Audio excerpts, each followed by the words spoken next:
10, 9, 8, 7, 6, 5, 4, 3, 2, Manchester 1, United have 0. reached the promised land. Good morning then, everybody. Manchester United have not reached the promised land. Manchester United have not reached the Champions League quarterfinals. Last night, a 1-0 defeat to Atletico Madrid. It's left us all, let's be honest, like, gut-wrenching. It's not as if we all went into that game with a significant amount of confidence. But you knew United could do it on the day.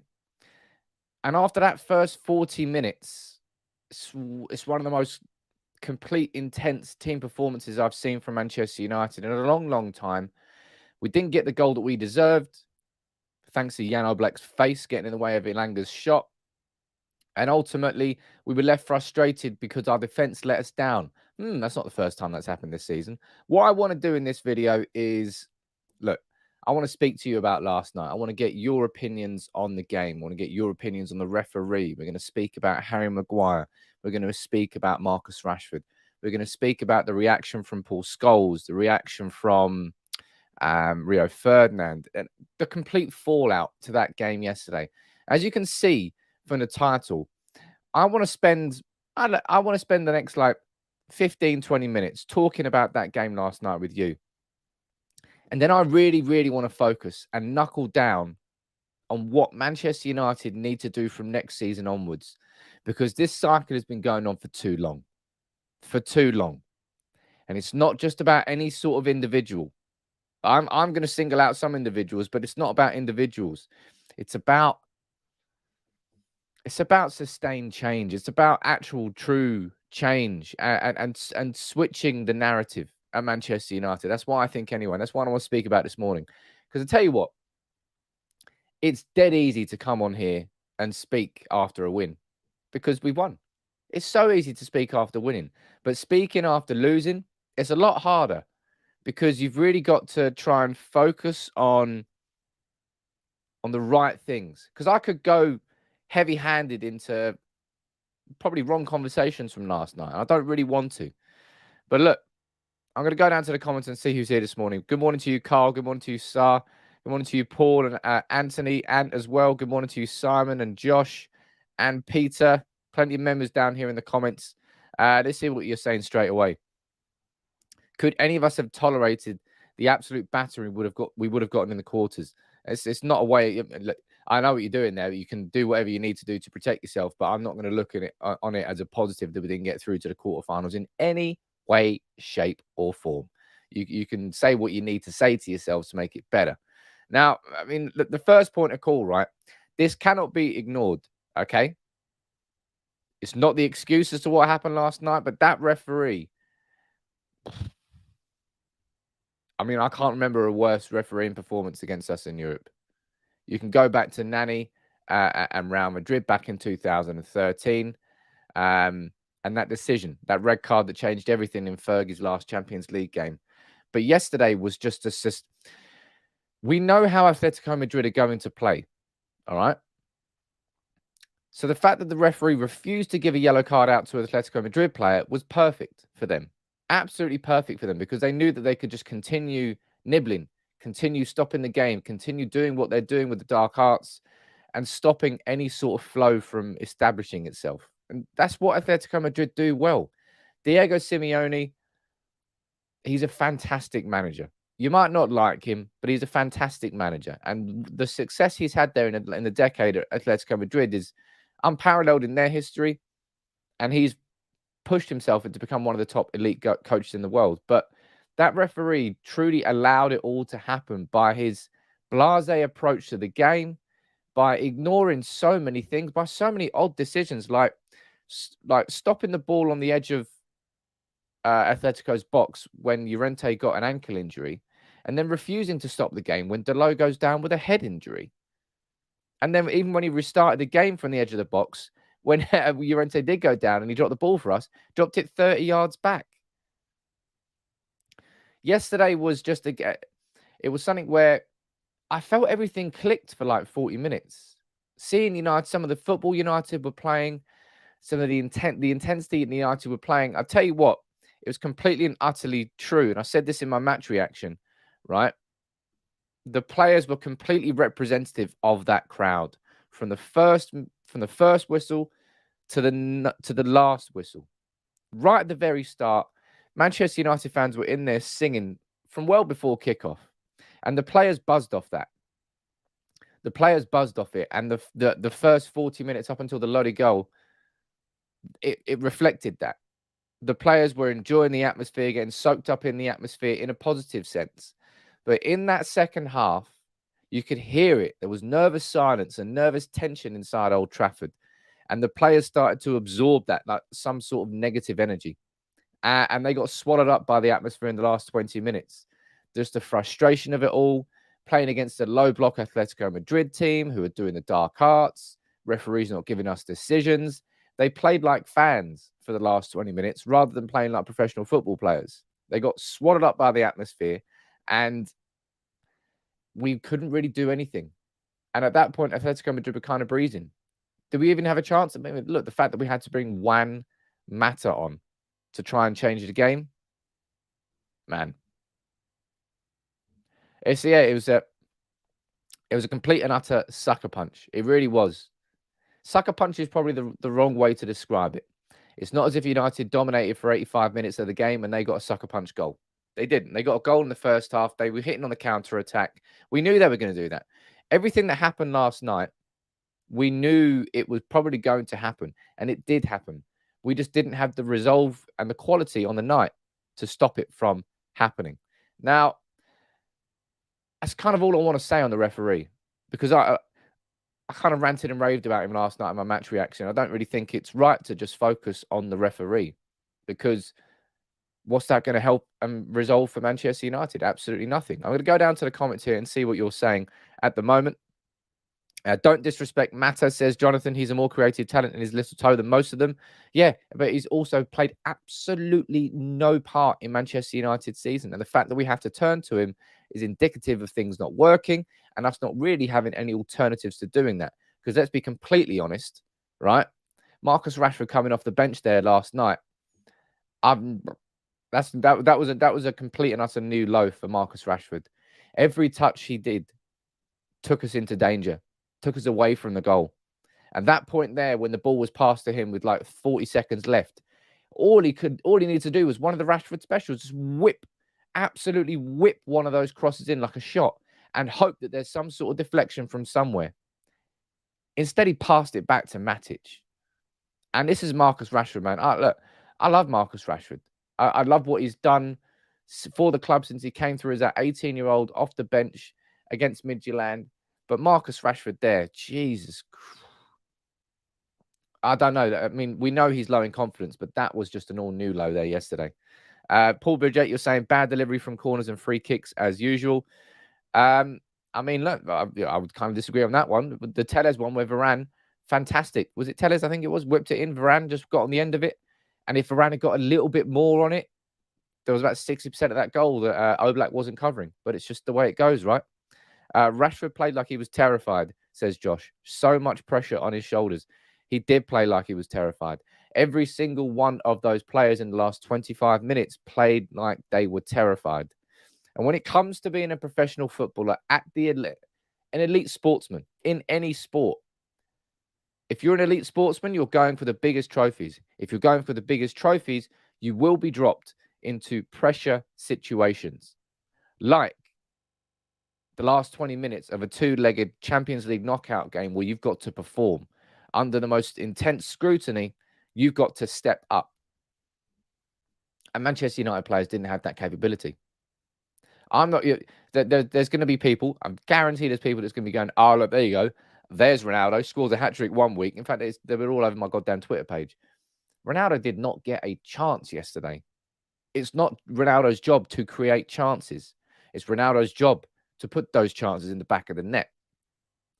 Manchester United didn't get any chances to Ronaldo yesterday. It was no wonder he was frustrated. Bruno Fernandes, the fact that he got taken off, a bit indicative of a game that really sort of passed Bruno by.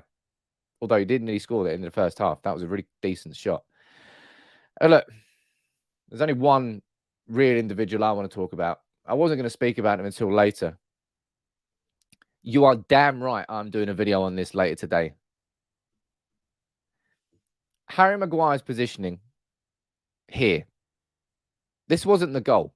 This was the offside goal where Koke threaded that pass through. It was squared to João Felix. Luckily, the player who was on the receiving end of the ball over here, he was offside, so it didn't count.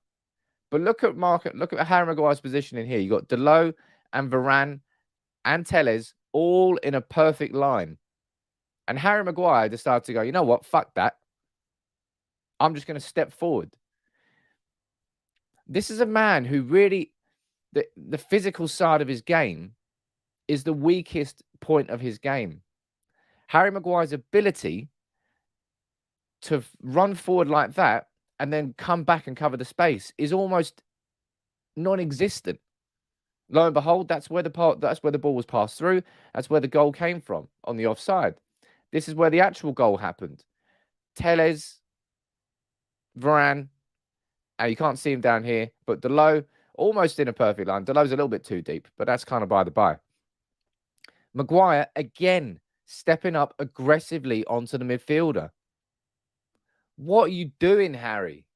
What are you doing? For me, it's the end of Harry Maguire at Manchester United. That's going to be the title of the video. Spoiler alert. I've done 2 videos on this situation so far. I did one video where we said we need to talk about Harry Maguire. All right? It's like some sort of Shakespearean tragedy. Because the first act was we need to talk about Harry Maguire. The second act was I'm done with Harry Maguire. The third act is this is the end for Harry Maguire. Because Manchester United, for so long, right? For so long, Manchester United have, over the last few years anyway, accepted standards that we just wouldn't have accepted previously. There's a comment here from John Brown saying, you're so negative. John, I'm being a complete and utter realist in this video. You can come at me if you want in the comments and you can say, Sam, you've been so negative. Stop going after Maguire. Stop going after This is just the reality. If you don't want the truth about Manchester United and you would like to, sir, bury your head in the sand. You are more than welcome to bury your head in the sand. This is not a knee-jerk reaction. This has been, this has been coming for, 7, 8, 9, not coming, but this has been happening for 7, 8, 9 years.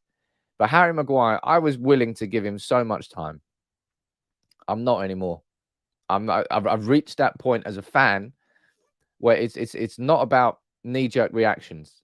It's about weeding out the issues.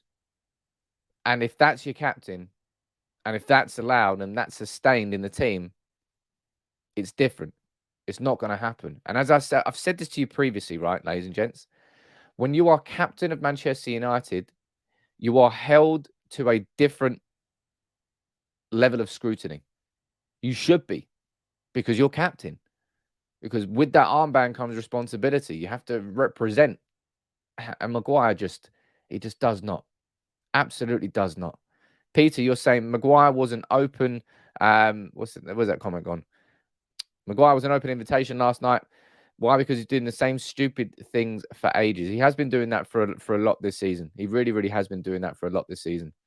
Maguire's a League One player. Maguire,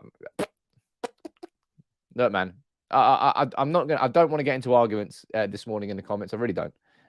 But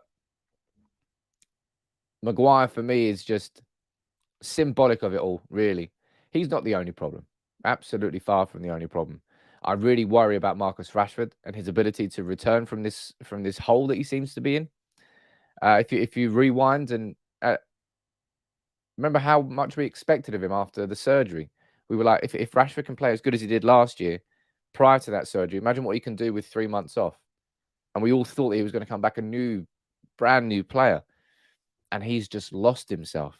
But look at this, How's this for a horrible stat for you this morning? Manchester United have been eliminated from 6 of their last UEFA Champions League knockout stage ties, having won 13 of their 16 previous such ties in the competition. How bad is that? How much is that for a fall from grace? Manchester United in the Champions League are absolutely just years off where we need to be. And you were right at the start. You were right. We probably would have got pumped in the quarterfinals. But you're damn right I want to be there. Because now it's the 15th or 16th of March now. Season's over. Season is absolutely over. And there's a couple more comments that I want to touch on here from Scholes and from Rio in their reaction last night before I move on to the main topic of the video, which is my opinion on Ten Hag and what I think we've got to do immediately. But I'll tell you one thing here. I was quite pissed off with this comment here last night from Scholes. Him saying that Ragna, he goes, how he was chosen to be manager for this club for 6 months, I don't know.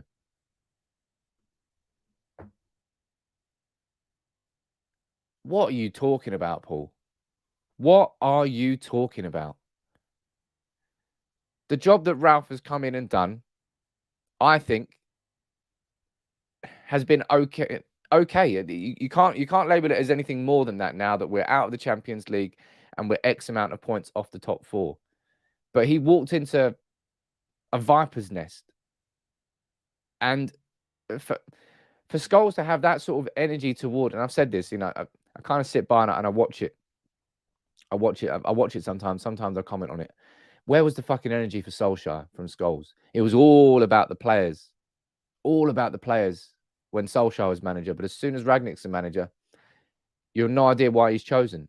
It was an interim role because Solskjaer was sacked and we need somebody to come in between then and the end of the season to try and steady the ship. And he tried. And he tried. And between the first and the 10th game, from Crystal Palace to West Ham, I believe it was, we saw significant improvements.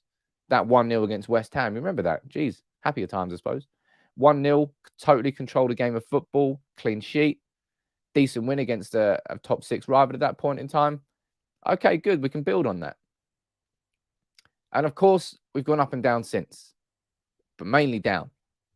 But for Scholes there to sort of try and put some of that at the feet of Ralph Rangnick. Now, sure, Ralph Rangnick's made some mistakes. I'm not coming here and saying that Rangnick's perfect. I think the biggest mistake that Ralph Rangnick has made so far as manager has been putting too much faith in Harry Maguire. I think it's hurt him. Victor Lindelof in that team last night, does that result happen? It probably still does happen, all right? I'm not saying that Victor Lindelof would have changed that game. But Harry Maguire was one of the biggest problems on that pitch from the first whistle yesterday. And he wouldn't have been there if Ralph Rangnick hadn't have put so much faith in him. So cool.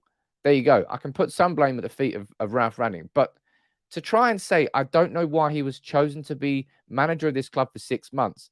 Paul, you're really exposing yourself there.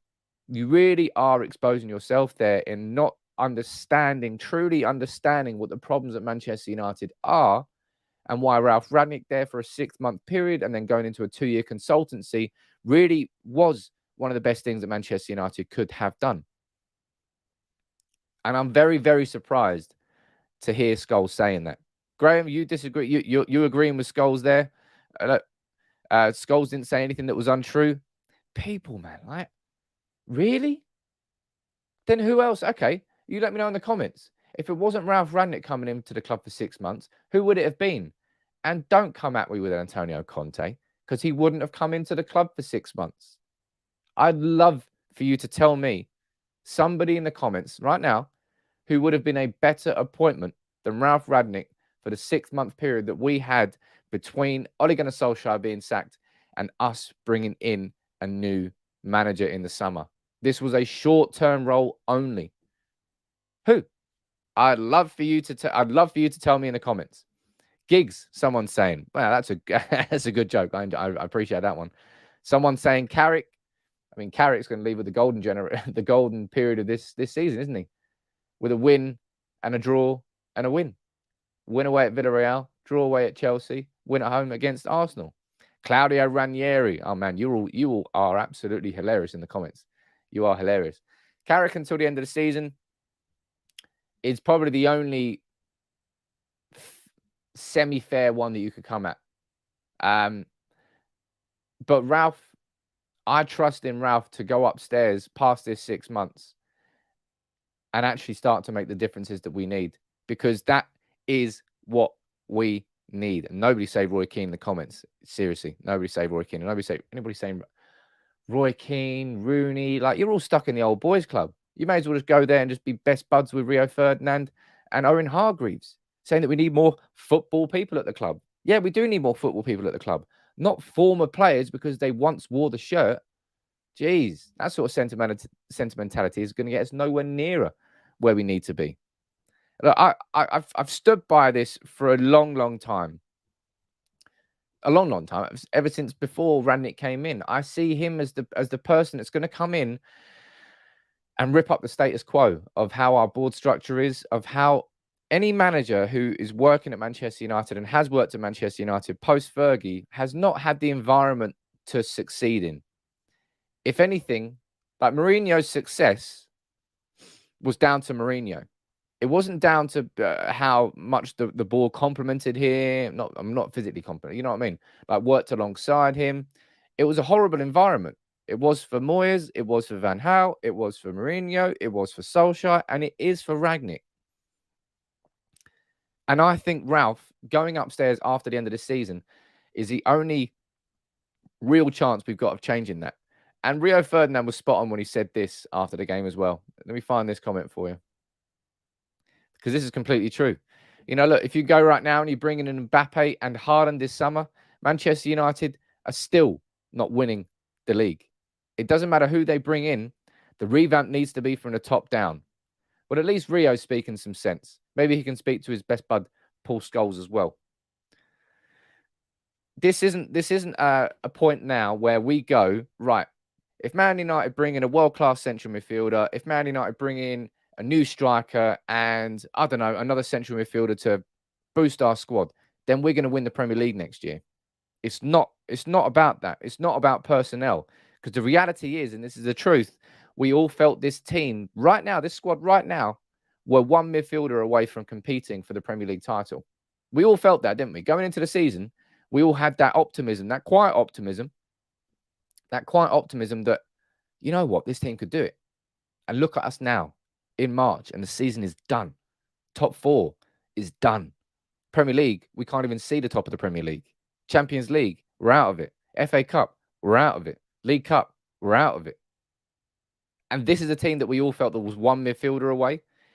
The problem is not particularly the squad. I think this squad is far more capable I know this squad is far more capable of being where we are in the league. Without doubt. So it's not about that. The problems are deeper and bigger. And the problem all revolves around the coach. And we know that. And look, you know my feelings on Erik Ten Hag. I've made my opinions clear on Erik Ten Hag. Now, last night, Erik Ten Hag's Ajax got knocked out of the Champions League. Darwin Núñez, a striker very much linked with Manchester United, he scored the winner in the 77th minute, a 3-2 win on aggregate for Benfica. Ajax went crashing out. But honestly, ladies and gents, and I mean this in the most respectful way possible. If you genuinely think that my opinion on I'm getting distracted by my phone. If you genuinely think that my opinion on Erik Ten Hag is going to change because Ajax lost the game against Benfica last night, then you are absolutely bonkers. Because my opinion has not even slightly changed on who I think should be coming into Manchester United. And you can see by the title of the video, you can see by the strap line at the bottom. Man United need to go right now and get Erik Ten Hag. Ajax are out of the Champions League. Cool, they're going for the Eredivisie title, and that will take some distraction. But they're out of the Champions League. The conversations have to happen now, and they have to happen aggressively. It's March. Manchester United need to get our new. Look, this is an opinion, I suppose. No, I suppose I know it is. My opinion is that Erik Ten Hag is the right manager. But regardless of who it is you think should be our manager, whether that's Mauricio Pochettino, whether that's Erik Ten Hag, whether that's Zinedine Zidane, whether that's anybody, doesn't matter who it is, but we have to go now and get that deal done and over the line. ASAP, Rocky. Get it agreed, Get it finalized. Let's start moving on. Let's start focusing on next season, because this season is dead and buried. Conversations about anything between now and the end of this season are pretty much mute. Will we beat Liverpool at Anfield? It doesn't really fucking matter. Can we beat Arsenal at the Emirates? Probably the only chance we've got of any sort of sniff at the top four. So that's probably the only game left of this season which has any sort of meaning. There's no Champions League football. There's no cup competitions. And we are out of the top four race. There is no reason why Manchester United can't focus all of our energy now on getting this manager and getting an agreement in place now. There's no point waiting. There's no point waiting here. Now, you can talk about Thomas Tuchel if you want. And I'm going to do a video on that because, look, we've now got, I think it's 18 days. 18 days until our next game against Leicester. But as I said, that game against Leicester is nothing more than a game of football. It's nothing more than 90 minutes anymore. It changes nothing in the scope of our season. Nothing at all. So for Manchester United to just, you know, we can wallow in our own self-pity here if we want. You know, we could talk about the referee. We could talk about the fact that Elanga was so close with that chance. Oh, if only that Sancho volley had gone in. You can wallow in the self-pity there if you want. But we've got to go right now, go quick and go aggressive and get our man. Because we're in another process of a rebuild. I'm so bored of the word rebuild. I'm so bored of the word transition. But that's where we're at now again with Manchester United. And this summer we have to get it right. And I hope to God we get it right. And that's why I think, in my opinion, that comment from Paul Scholes is just straight up balmy. I don't know how he can't see the benefit that having Raf. I'm not sure about you, but I've loved nothing more than the refreshing honesty in every single press conference from Ralf Rangnick. He says everything how it is. Largely, I would say that the majority of his decisions have been correct. He's not been perfect in any way, shape or form. And I've said that. Maguire and backing Maguire has probably been the biggest downfall of Ralf Rangnick so far. But to try and sort of put this at the feet of Ralf Rangnick, what's happened? You're mad. You're absolutely mad. And that first 45 minutes against Atletico Madrid proved it. That's the exact same team. Maybe not the exact same lineup, but all those players got absolutely trounced against City. What was different? Now, you can say the quality of the opposition was different, of course, but this is still Atletico Madrid. What was different? The players were G'd up. It was the Champions League round of 16. They were buzzing for it. That's why we performed how we performed in that first half against Atletico Madrid. It's a mentality issue. The players feel that they're, the Champions League. Yeah. Now I can give 100% because we're in the Champions League. Yeah, now I can give my all. Can't possibly do that against Watford at home. I'm better than that. That's what a lot of these players think. I'm too good to give 100% in this game. When it comes to the Champions League, I'll give my all. Geez, the majority of these players haven't won the Champions League. Who else has won it apart from Ronaldo and Varane? I don't know. David? No. As I say, it's hard to be positive this morning. I'm going to head down to the comments and read what you're saying here. Daddy, you agree with me saying you agree and say he must be signed now. John Mitten, you're saying you say mad for blaming Rangnick. He picks the team. He sees what we do. Maguire's crap and he still picks him. Hey, John, that's exactly what I said there. I'm definitely not saying that Rangnick is faultless and blameless. And I'm definitely putting the Maguire situation at his feet. But to try and then question why he was brought into the club for the last 6 months, come on, Scholes, man. What are you doing? That's a very, very, very odd decision.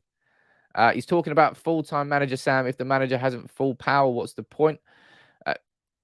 That's always been the point at Manchester United. That's always been the point at Manchester United since Fergie retired and since David Gill left.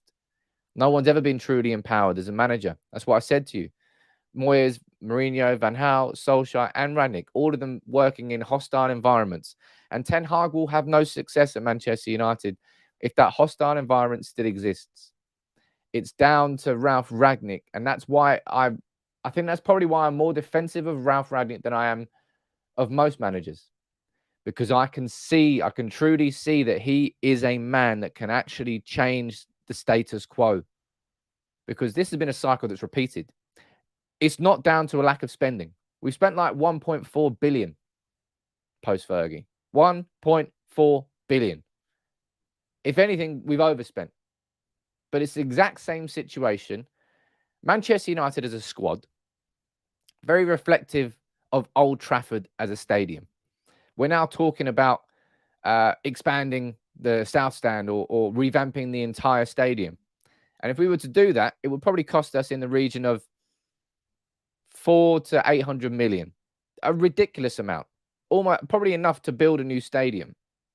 That's what happens when you underinvest in something for so long that by the time you then put investment into it, you kind of overinvest. That's what Manchester United have done in our squad since Louis van Gaal. We underinvested for so many years under Fergie. We were left in a situation where we didn't know what to do. So then we just spent a ton of money. We didn't spend it smartly, as Asan is saying in the comments there. We didn't spend it smartly. It's just been like closing your eyes, throwing a dart at the board and going, "Oh, Falcao.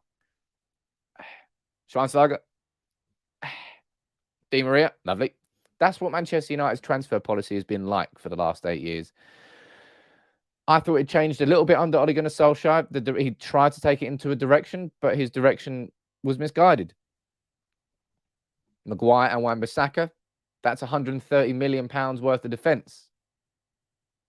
And probably neither of them really are going to have a future at Manchester United.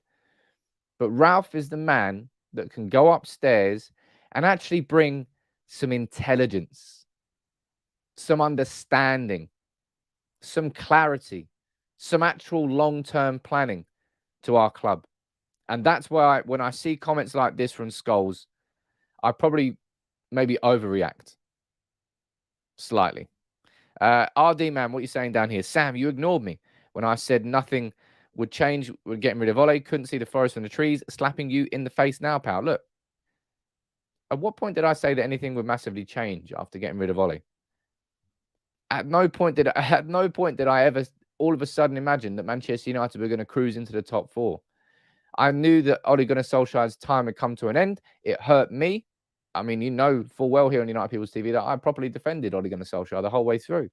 It really hurt me, but I knew that at that point it wasn't correct for him to stay because the ship had sailed.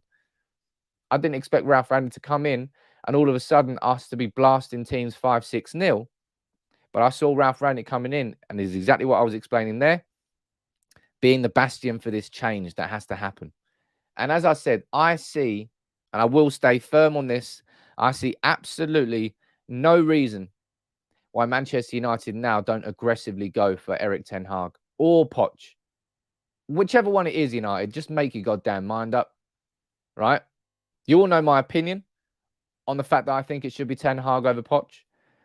I've done videos on that previously. I'll be doing plenty more videos on that. Is what it is. I'm going to head down to the comments and see what you're saying here. Sam, if you think Ralph is doing well, you're complimenting him for picking Maguire. You can't... As if people are that... As if you think like that. Like because somebody makes one mistake, you can't compliment anything else they're doing. If that's the way you operate in life, you must think that no human is doing anything good whatsoever. Very strange there. Very, very strange opinion there, my friend. Do you think Ralph Rangnick is setting a team up for Ten Hag like City did for Pep? No, when it comes to City setting the club up for Pep, they literally built a club for him, made a bed, and just like he walked into it. Anything that Ralph Rangnick will be doing here, I think will be geared towards. I think Rangnick's already got one. He already has a name up there. He's not going to say it out in public. Of course he won't. But I hope that name is Ten Hag. If that name is Poch, am I going to be massively offended? No. I have not been massively offended. Yash, you're saying thoughts. Sam will read members' comments. Since I've been a member, he hasn't. Sorry, buddy. I do. If you know how many comments are coming through, you probably appreciate a little bit more what's going on here. But I am not ignoring any comments. And by the way, it's not just comments coming from YouTube. There's comments also from Facebook. So there's so many comments that fly in, and I do read as many as possible. And trust me, I know by far that this is the most interactive. You can go on other channels if you want, but they just don't read any comments out. Your choice. Your choice. You can do what you want, my friend. Maybe I'm in a bit of a bullish mood this morning. Because, yeah, as I said, I'm pissed off about that game yesterday. I'm frustrated about it. And as I said, it's dead easy to come here and speak after a win. So easy. After a loss like that as well, it's tough. It's very, very tough. Jake, what are you saying? Poch or Ragnick to stay on if we can't get Ten Hag? I would say Poch. I don't think that Ralph Rangnick is a man to steer us in the long term. I think Ralph Rangnick is a man that can bring so much past this season. I think Ragnick would benefit Manchester United more in that consultancy role than he would benefit Manchester United as a manager past the end of this season. That's why I think anyway. The match has got, mate, they're down. How can it not get to you?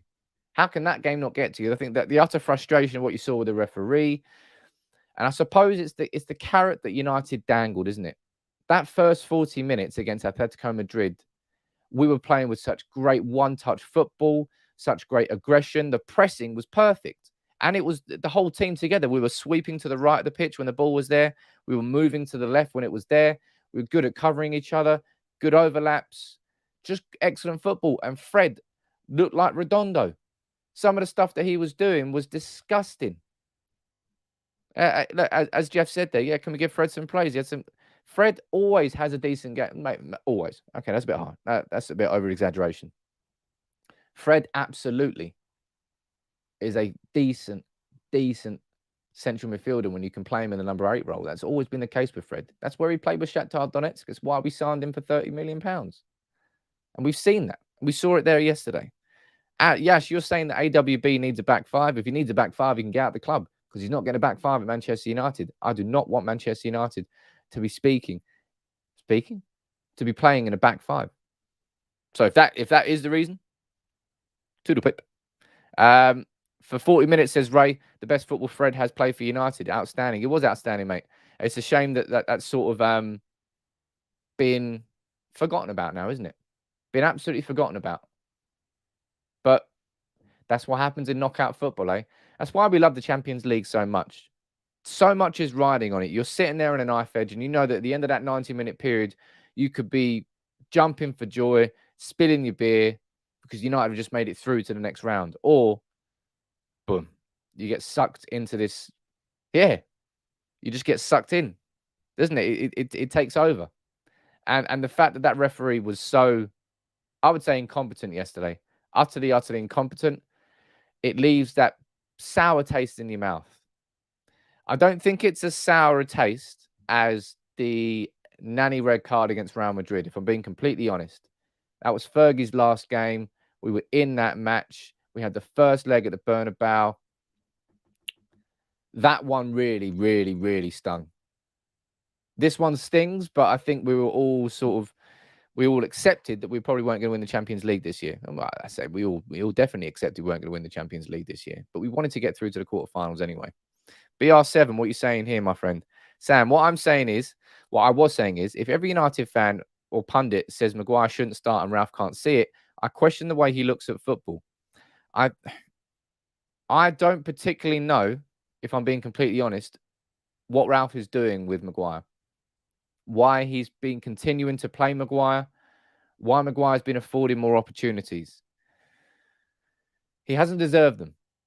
He has not deserved them. And Victor Lindelof, on the contrary, has actually been playing very well and actually deserved far more than he's been getting.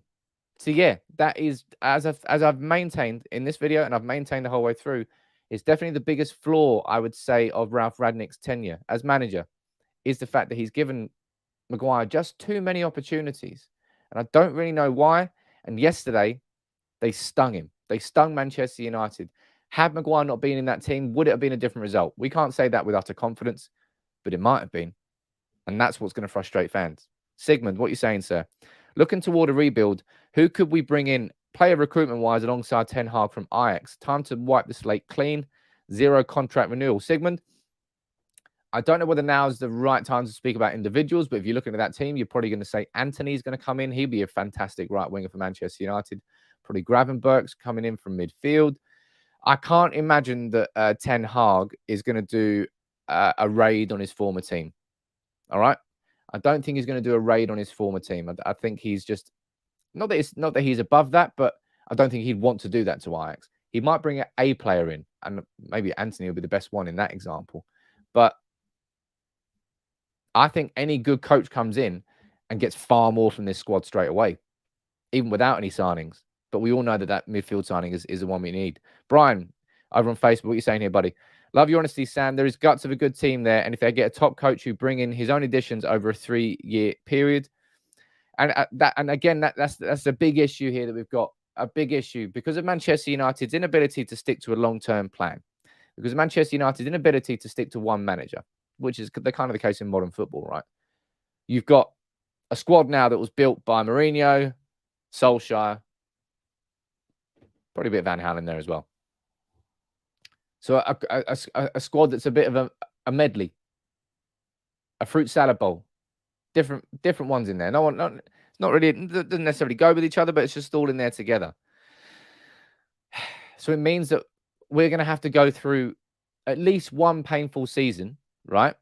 And without Champions League football now, we're going to have to go through that season where it's going to be a case of the summer comes along. And this is so crucial as to why Erik Ten Hag or Mauricio Pochettino, and the agreement has to be done now. We've got to get we've got to have the summer of all summers, because they always say that you can't do all your transfer activity at once. But United have got to do so much in this summer to really weed this squad out of the players that A, don't want to be there, and B, shouldn't be there. That means Jesse Lingard, he's gone on a free. That means Paul Pogba, he's gone on a free. That means, in my opinion, Harry Maguire should be part of the party leaving.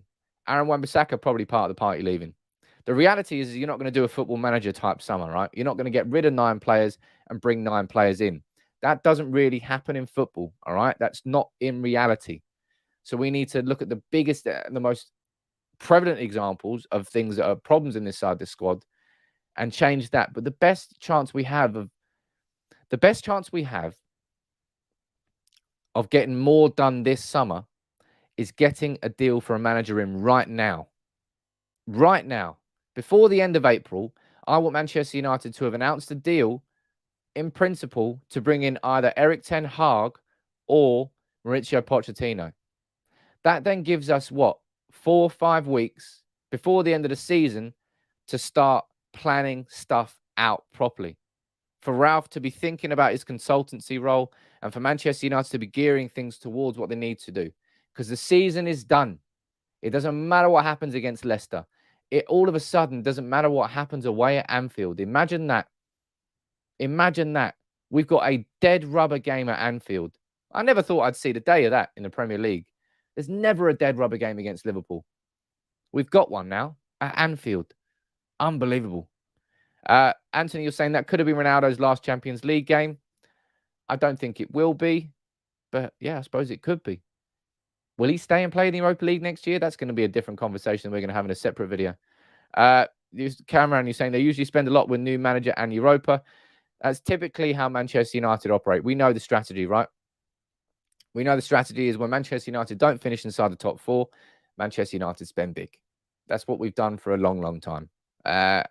Solskjaer's second season and Mourinho's second season, I believe, were the 2 examples where that pattern was sort of changed.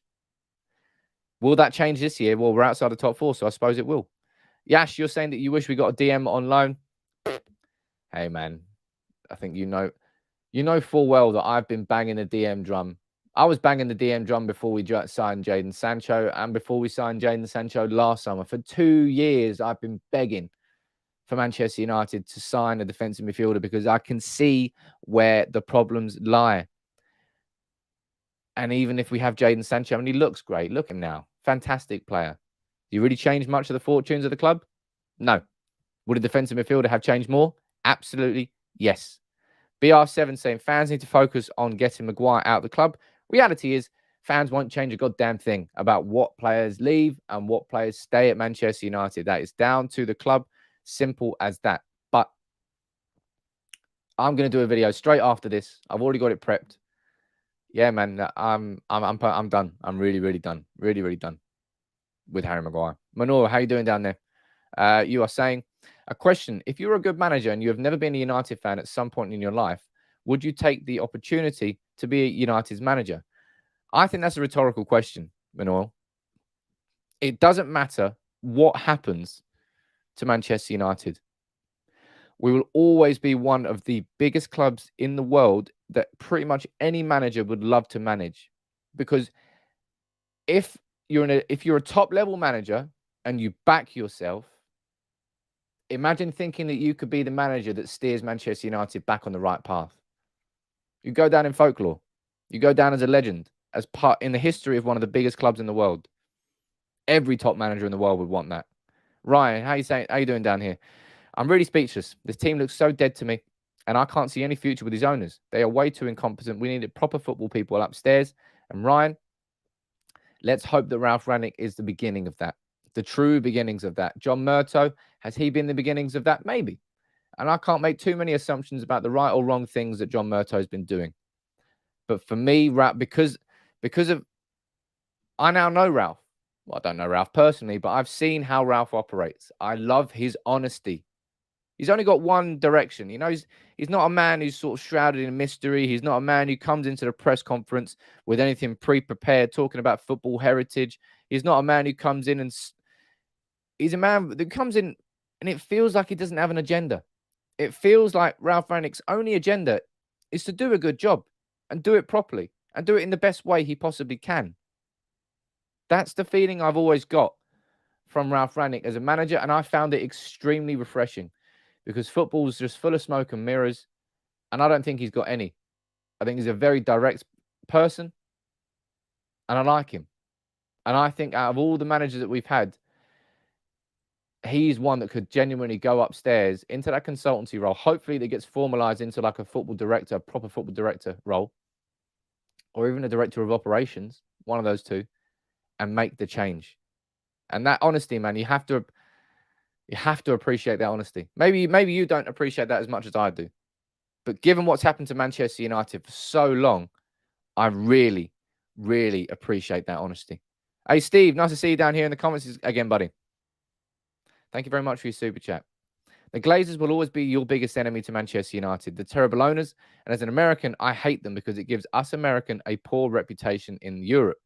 I mean, Stan Kroenke did that as well, does that as well at Arsenal.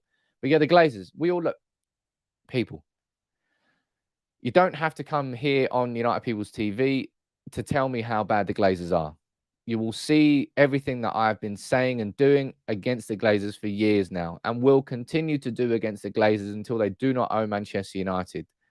Fact of the matter is, they're not going to be leaving Manchester United until they want to.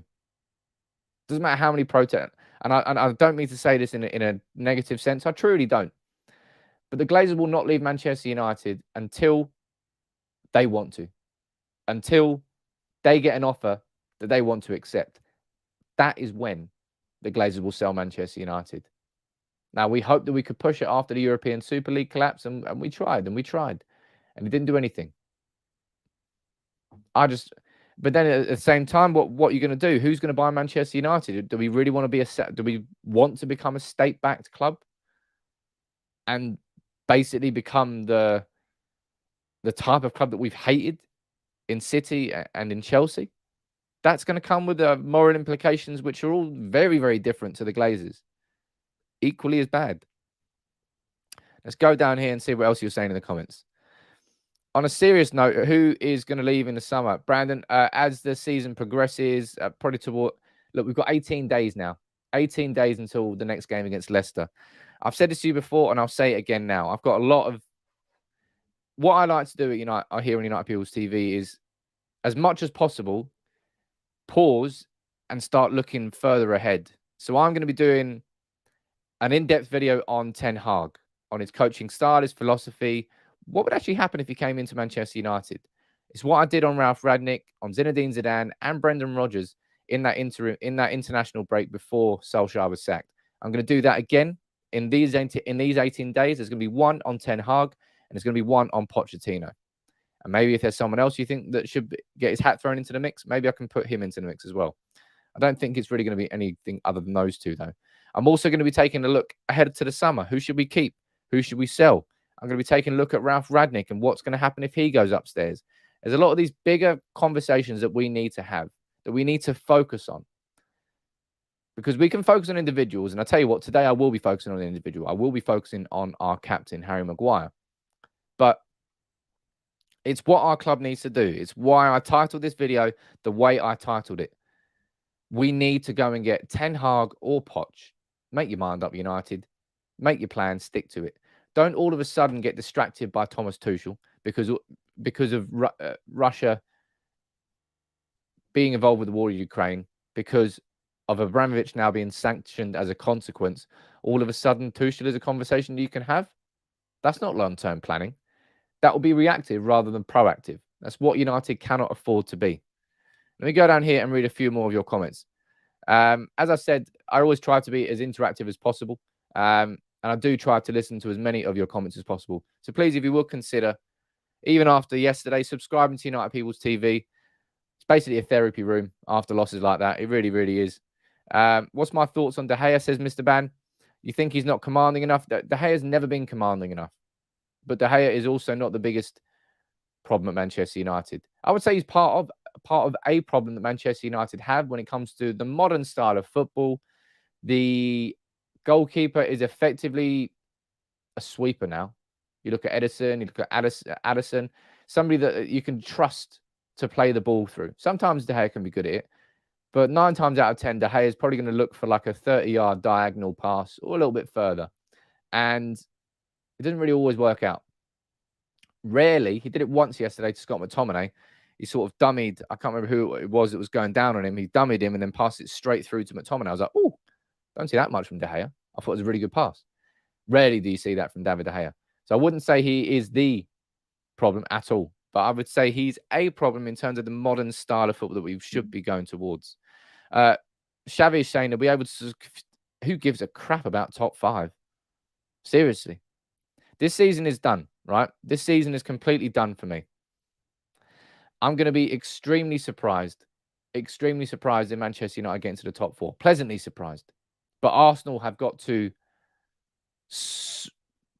toss this season away. And Arsenal really are starting to look quite consistent under Arteta. The sort of consistency that we haven't seen for a long, long time. Let's go down here and read a few more of your comments out here.